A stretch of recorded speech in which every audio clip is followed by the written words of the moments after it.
So tahu tuh di sini bahwa orang ini kan lagi dalam permasalahan.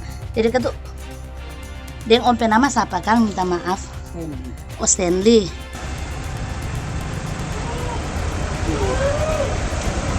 Laporan penyerobotan tanah yang diduga dilakukan pemilik ex Cafe Dego-Dego berinisial MT juga merupakan oknum Direktur Utama PDAM Manado kembali mandek.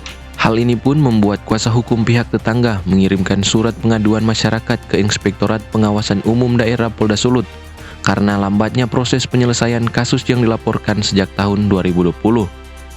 Tak hanya itu, pihak terlapor dinilai sementara melakukan aktivitas menghilangkan barang bukti di lokasi sengketa.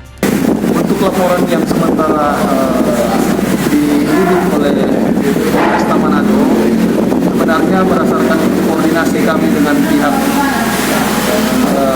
unit 3 Polresta Manado, bahwa rencananya hari ini akan diadakan gelar perkara, tetapi setelah sampai dengan saat ini kami menunggu hasil gelar perkara yang sudah dijanjikan oleh pihak unit 3 Polresta Manado ternyata juga tidak terlaksana, sehingga kami telah berkoordinasi dengan Propam Polda Sulut bahwa dalam waktu dekat kami akan mengadakan pengaduan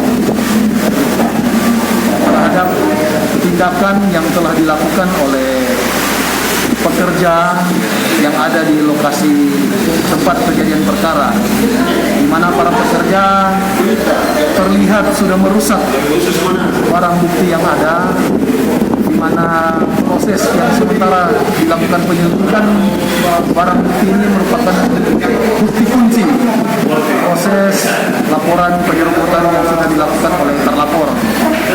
Dan kami sangat mengharapkan kepada penyidik agar supaya dapat bertindak secepatnya sehingga pelaksanaan pekerjaan yang dilakukan oleh terlapor dan pekerjanya dapat segera dihentikan,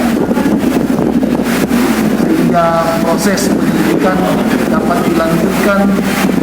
Dan sekiranya harapan kami, karena unsurnya telah terpenuhi, agar supaya segera ditindaklanjuti dengan upaya penyidikan.